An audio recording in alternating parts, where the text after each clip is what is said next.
Hi everyone, welcome back to my channel Investor Happy. Halo semua. Video kali ini kita akan bahas salah satu emiten yang juga di request dari subscriber channel Investor Happy ya. Ini dari Chill Free, ini request OBMD ya. Oke, kita akan coba analisa ya untuk requestnya Bapak Chill Free ini ya. Oke, kita udah nyiapin LK di 2002 dengan kuartal ketiga nih. Nah, kita lihat ya. OBMD itu punya aset sekitar 131 miliar ya. Ini asetnya 131 miliar. Dan di sini sudah saya artikan rupiah penuh ya, jadi tidak perlu kalikan. Dengan likuiditas sekitar 12, jadi ini cuma 10%-nya ya, belum ada, nggak nyampe bahkan 29% ya. Jadi oke ya secara fundamental. Nah, dengan likuiditas sekitar 119 miliar ya, nah, itu kuitasnya. Nah, kita lihat ya apakah ada perform atau perbaikan kinerja. Nah, kalau kita lihat siklus ini sampai kuartal ketiga ini ada perbaikan kinerja ya. Ini sebenarnya naik ya, hampir 600 kali karena sebelumnya 3,6 ya, 3,6 miliar naik ke 18 ya. Nah, ini tinggi banget. Jadi sekitar 600 sampai 500% ya kenaikan kalau kita bandingkan secara year to year ya. Nih, kalau kita lihat untuk EPS-nya juga sama ya, dari sebelumnya 3,37 naik ke 24. Nah, oke banget kan naiknya. Jadi sekitar 700% ya kenaikan dari EPS-nya sendiri ya. Nah, ini secara fundamental seperti itu guys. Nah, untuk cash flow-nya juga masih aman, dia punya cash operasional sekitar 17 miliar. Kalau kita bandingkan secara year to year ini naik ya, dari sebelumnya 10 miliar naik ke 17 miliar ya. Nah, kita akan lihat dengan formulanya ya. Saya udah nyiapin beberapa data ya sini ya. Nah, OBMD ya. OBMD ini sayangnya belum ini guys ya. Sayangnya belum ada dividen dan belum pernah bagi dividen, jadi nanti tidak bisa kita untuk prediksi untuk dividen di masa depan ya. Jadi tapi kita bisa memprediksi harga ya dengan fundamental dengan menggunakan PE ya.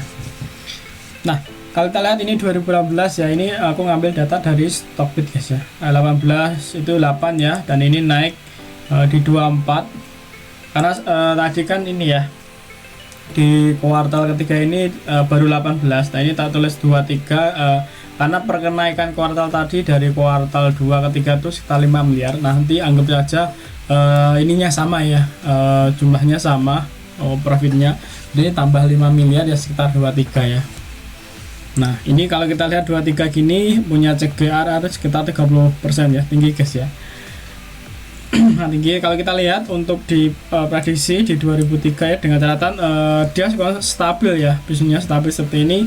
Ada potensi biasanya naik ya, dari 23 naik ke 30, di 2004 naik ke 39, di 2025 51 ya. Dengan catatan bisnisnya jalan sesuai ya, seperti minimal sampai saat ini lah, seperti ini. Nah, untuk IPS-nya baru ini ya terrecord di RTE. Ini saya ambil data di RTE terrecord sini. Ini kuartal 19, kuartal 29, kuartal ketiga ini 6 ya. Nah, kuartal ini belum muncul. Kalau seandainya nanti sama ini 6 gini ya, jadi 30 ya.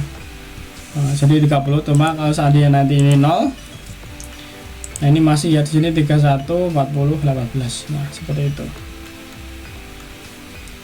Nah, kalau kita lihat untuk prediksi harga sesuai PE ya, untuk EPS sampai saat ini kan 24 ya, jadi kalau di pasar harusnya 240 ya, ini secara fundamental. Cuma kalau secara lihat market cap dengan kita bandingin dengan aset itu udah kemahalan ya, karena totalnya sudah di 190-an apa 50-an tadi ya.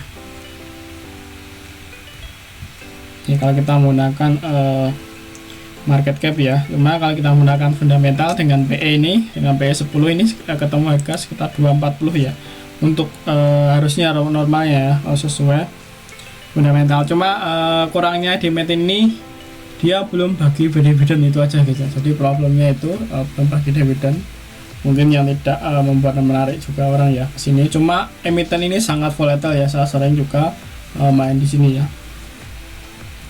Untuk market cap saat ini 149 ya, dengan tadi punya aset SDK 139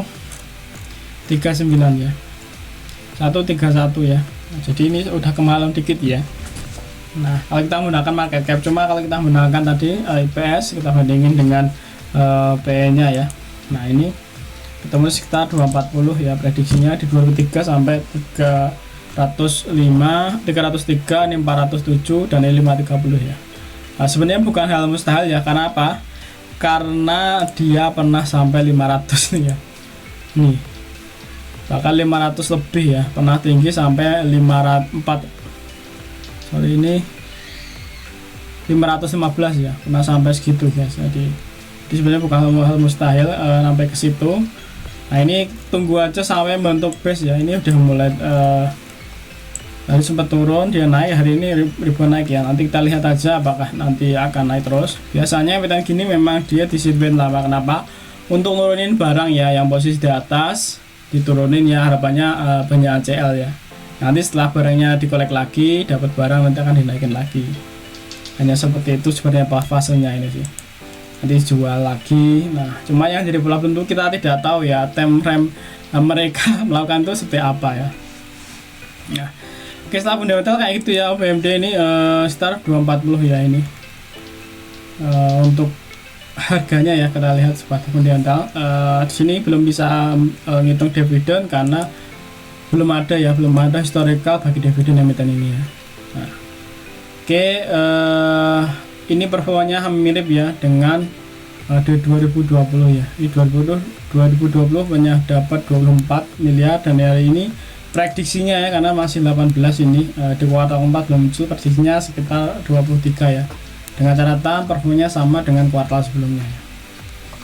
Nah, oke, kalau habis itu guys ya, untuk analisa secara fundamental untuk hitungan saya seperti ini.